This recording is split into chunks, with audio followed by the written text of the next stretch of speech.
Hi everyone, Kimberly Knox right here in KK's Fit Kitchen. I am the author of Simple Cooking for Vitality, and I'm doing a quick video today for you on how to put together my $1 million chocolate chip cookie recipes. Now, listen, I was making Tall House chocolate chip cookies since a very early age, and I'm going to introduce to you today how you can up-level those cookies so that they're not inflammatory, lower glycemic, but they're absolutely delicious. It's all in the quality of the ingredients. So with any recipe, we want to get things together in front of us first before we start. I'm going to take you all the way through this. So in the back of my book here, I've got snacks and desserts. And that is where my clients have some of the most problems, but we all look to food to feel better. So we do need better options. So what do we have here? We start with a grass-fed organic butter. You can get Kerrygold or Vital Farms. You just want to make sure that there are no hormones and no antibiotics with the milk that's being created here.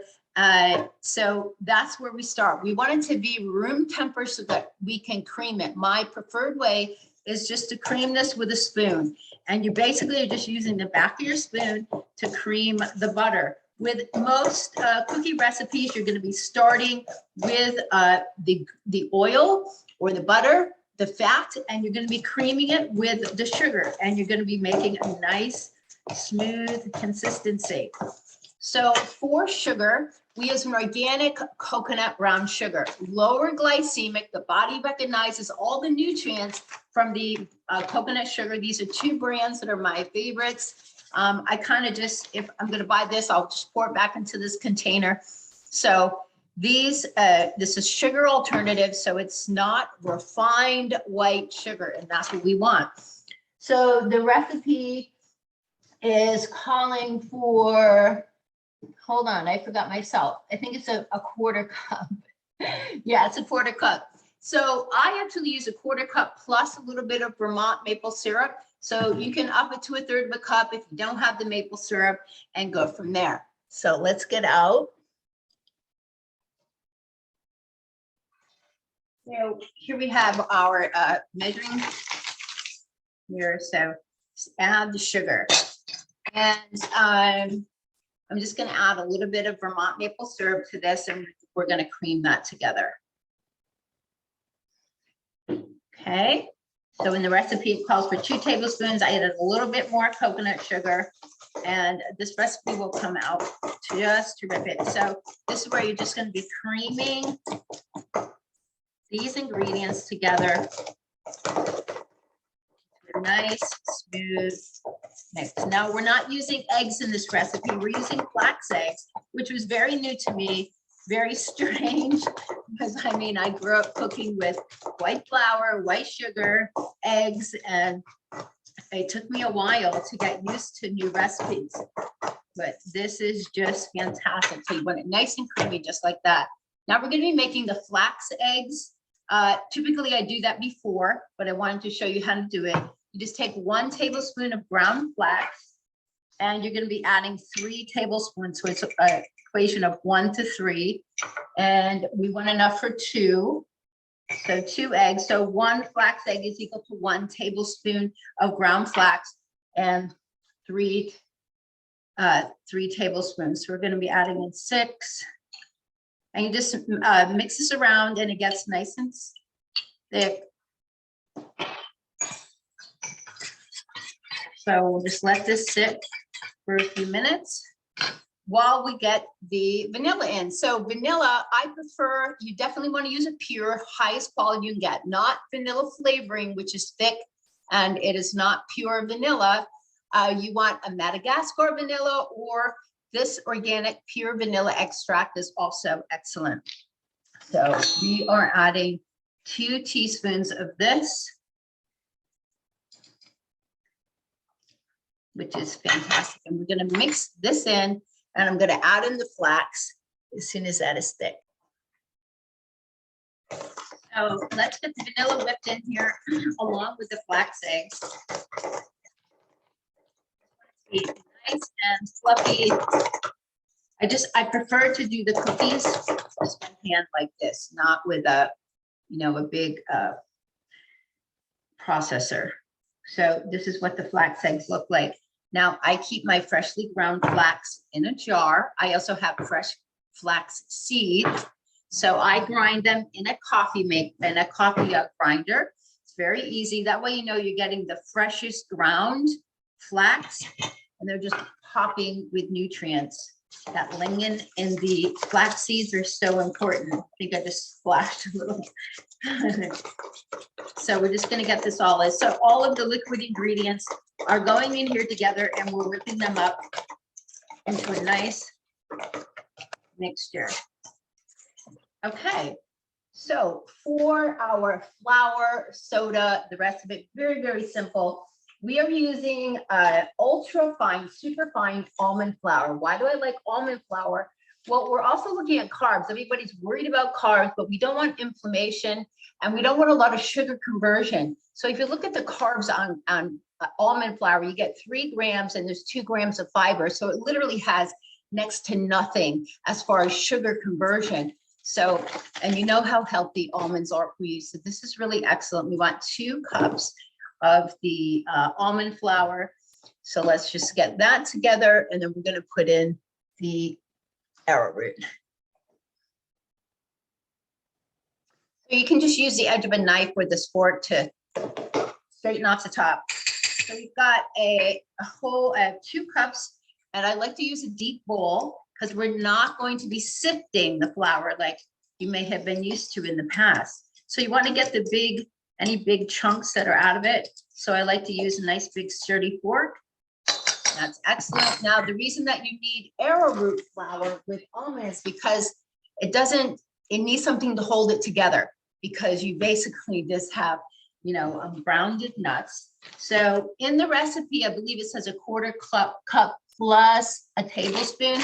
I've actually been using a little bit more, and it comes out, I think, a little bit better.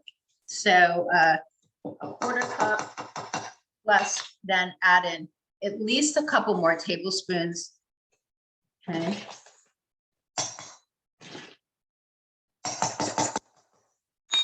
And then we'll just get this mixed into, and all we have left is soda and salt. Very simple. But just so you remember, you're putting all the sugar and the butter and the wet ingredients together, and then you're just going to mix this in after.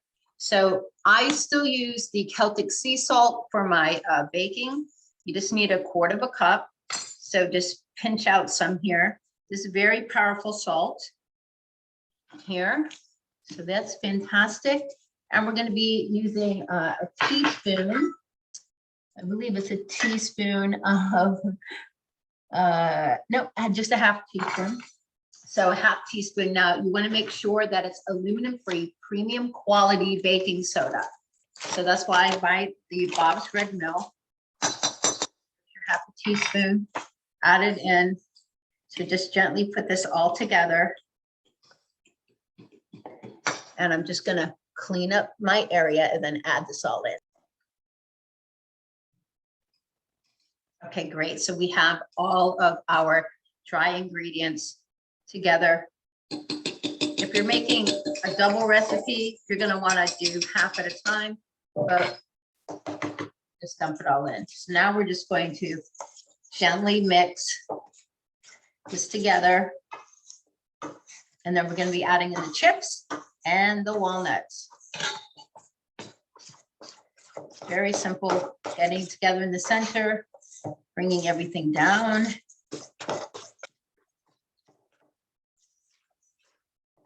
Smells so delicious.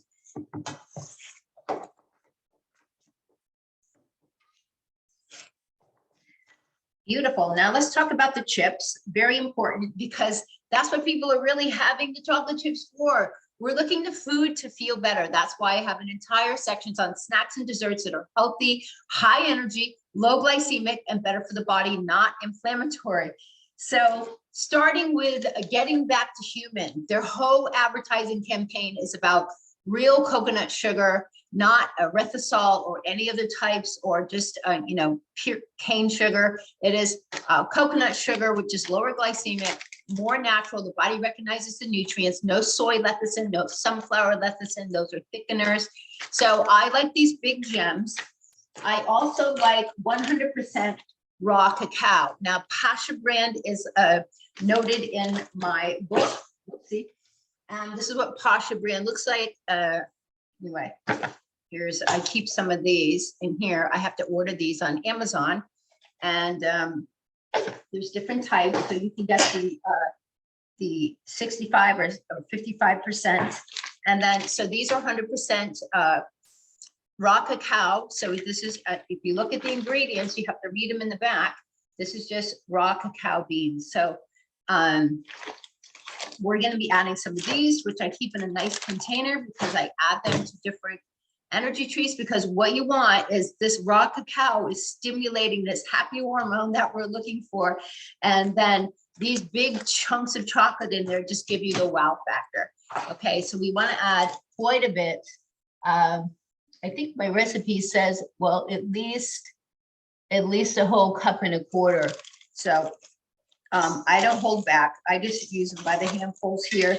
These are a mixture of the 100% and the Pasha 55%, and then I'm going to add in some of the gems. Okay, you can get all of these at Whole Foods. You can get this brand at Whole Foods, but you're going to have to order Pasha now online because I cannot find it anymore. There. Now, the last thing I'm adding in is the walnuts. If you have any allergies to walnuts, don't add them in, but it adds extra omega-3s, just extra great crunchiness, flavor. I put them in a bag like this, and then I use my meat tenderizer to crack them up. We used to have an old-fashioned nut mill when I was growing up, but this is just super easy to put them in a bag. See here. And if you're making cookies often, you can just keep these bags, but I have a lot of different snacks that I make.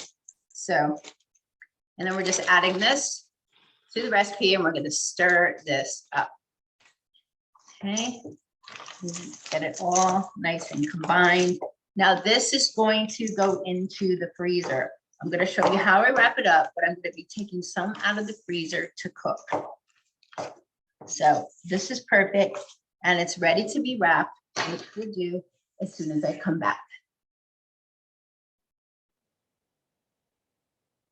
Okay, so the beauty of chocolate chip cookies is when they're hot and fresh out of the oven, right?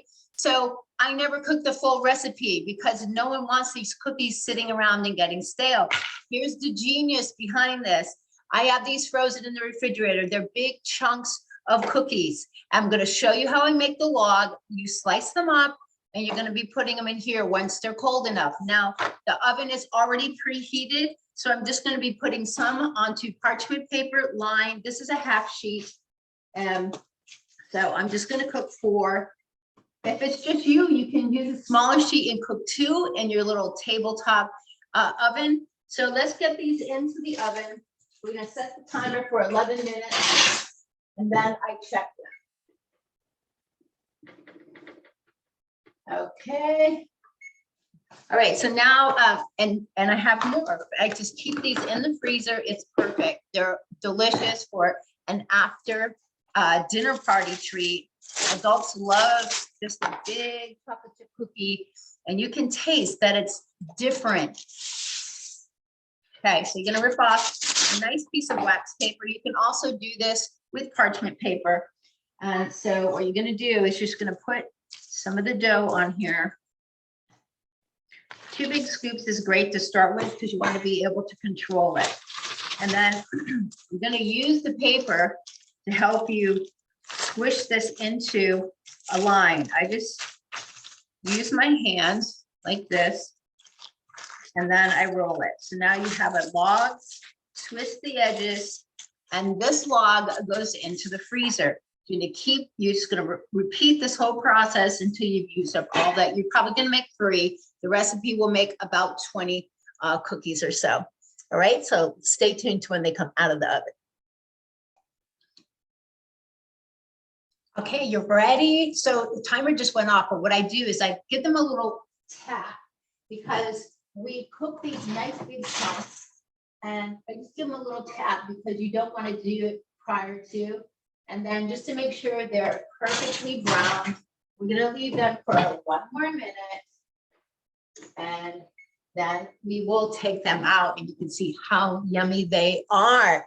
Perfect for after your dinner parties. The other things, the logs are all in the freezer. So when they are stiff and cold and chilled, or even if they're frozen, you can still get a sharp knife and you put them into about an inch and a half to almost 2-inch chunks, depending on how big you want the cookie. They can just adjust your cooking time. All right, so we will be right back with some amazing cookies. Okay, they're looking fantastic. So we're taking them out. And they're lightly brown. They're perfect. I let them cool a little bit usually. So actually you can just transfer the parchment paper right onto your granite or marble countertop. That helps to chill them right away. Look how just absolutely scrumptiously delicious these look. So they're perfectly brown. You can smell the chocolate. That's exactly what we're looking for in a cookie. And they're going to have a slightly crisp outside, slightly brown, but warm inside. So you let these cool just a little bit, and then you're going to be able to jump into this deliciousness. They're still hot right now, so I'm not going to be able to eat it. But anyway, so if you are looking for more energy in your body, that's what this entire book is about, because food provides energy for your DNA, for your cells. That's what epigenetics is all about. And just choosing high energy food makes a huge difference in your body. But we're also looking for treats and deliciousness. That's where a lot of my clients run into troubles. We get the sugar addiction.